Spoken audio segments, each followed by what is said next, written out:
नमस्कार, आप देख रहे हैं न्यूज एक्सप्रेस। मैं हूं आपके साथ शबनम। जगदीप धनखड़ का मामला लगातार गर्माता जा रहा है। एक तरफ नए उपराष्ट्रपति की तलाश बीजेपी में शुरू हो गई है। कहा जा रहा है कि बिहार चुनाव है, बिहार चुनाव को देखते हुए नया जो उपराष्ट्रपति बनाया जाएगा वो बिहार से हो सकता है। तमाम नाम लिस्ट में आगे चल रहे हैं, लेकिन दूसरी तरफ यह भी कहा जा रहा है कि प्रधानमंत्री मोदी विदेश दौरे पर हैं, वहां से लौटकर आएंगे तभी नए उपराष्ट्रपति के नाम पर चर्चा होगी। ऐसे में उपराष्ट्रपति इस्तीफा देने के बाद जगदीप धनखड़ अपना बंगला खाली कर रहे हैं और जल्दबाजी में यह कदम उठा लिया गया है और नए बंगले की तलाश भी कर रहे हैं। ये बड़ी खबर सामने आ रही है। वहीं दूसरी तरफ विपक्ष लगातार इस मुद्दे को तेजी से भुनाता हुआ नजर आ रहा है। सवाल लगातार सरकार पर उठा रहा है कि आखिर वक्त पर ऐसा क्या हुआ कि जगदीप धनखड़ को इस्तीफा देना पड़ गया और बीजेपी भी चुप है और जगदीप धनखड़ भी अभी तक इस मामले को लेकर खुलकर सामने नहीं आए हैं, क्योंकि तमाम सवाल उठ रहे हैं, तमाम आरोप लग रहे हैं,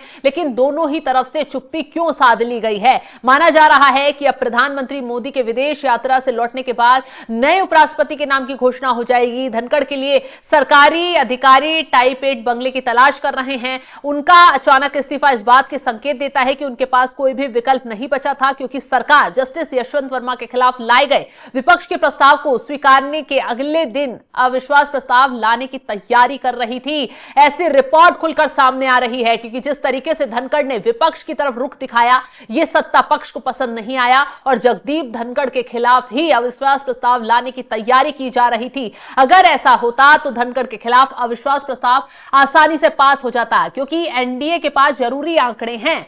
टाइम्स ऑफ इंडिया के रिपोर्ट के मुताबिक सूत्र बताते हैं कि राज्यसभा सचिवालय के एक पदाधिकारी के जरिए धनखड़ को संदेश पहुंचाया गया था कि तुरंत पद छोड़ने या अगले दिन अविश्वास प्रस्ताव का सामना करें। इसे चुनौती देने के बजाय धनखड़ राष्ट्रपति भवन पहुंचे और इस्तीफा सौंप दिया। रिपोर्ट में यह भी कहा गया है, जस्टिस वर्मा के खिलाफ विपक्ष का पत्र स्वीकार करने के बाद धनखड़ से सरकार के वरिष्ठ पदाधिकारी संपर्क नहीं कर पा रहे थे, जिसके चलते उन्होंने शाम में ही बीएसी यानी बिजनेस एडवाइजरी मीटिंग से दूरी बना ली और धनखड़ जो है उसी बात से थोड़ा असहज हो गए। और सूत्र ये भी बताते हैं कि विपक्षी इंडिया गठबंधन उपराष्ट्रपति के चुनाव में साझा उम्मीदवार उतार सकता है। हालांकि सभी घटक दलों से विचार विमर्श के बाद ही इस पर अंतिम निर्णय लिया जाएगा। विपक्षी गठबंधन के कई वरिष्ठ नेता ने यह बताया है कि उपराष्ट्रपति चुनाव को लेकर भावना है कि इसमें उम्मीदवार उतारा जाए, चाहे नतीजे कुछ भी हो,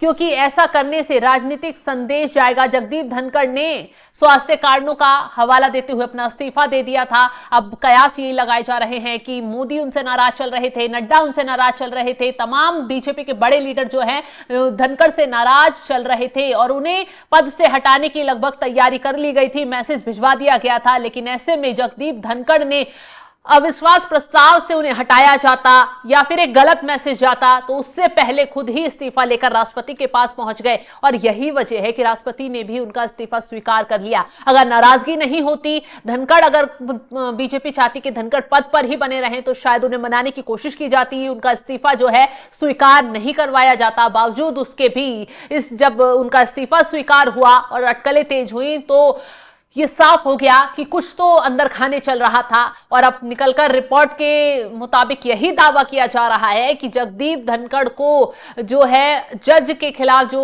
अविश्वास प्रस्ताव विपक्ष ने दिया उनका स्वीकार करना जल्दबाजी में, यही बात जो है ले डूबी है। लेकिन अब आगे क्या होता है देखने वाली बात होगी। विपक्ष के आरोपों का क्या जवाब दिया जाता है। जो आरोप ये लग रहे हैं, रिपोर्ट में दावे किए जा रहे हैं, क्या इस पर कुछ या जगदीप धनखड़ की तरफ से, बीजेपी की तरफ से कोई सफाई सामने आती है, ये देखने वाली बात होगी। फिलहाल इस खबर को लेकर आप क्या राय रखते हैं, कमेंट बॉक्स में अपनी राय जरूर बताइएगा। और आपको क्या लगता है जो संभावित नाम लिस्ट में चल रहे हैं, चाहे राजनाथ सिंह हो, चाहे नीतीश कुमार हो, चाहे रामनाथ ठाकुर हो, किसके नाम को लेकर मंथन आगे बढ़ सकता है? शशि थरूर का नाम भी लिस्ट में आगे चल रहा है। आपको क्या लगता है किसे उपराष्ट्रपति बनाया जा सकता है? इस बात को लेकर कमेंट बॉक्स में अपनी राय जरूर बताएं और तमाम खबरों की अपडेट के लिए आप हमारे साथ जुड़े रहें। नमस्कार।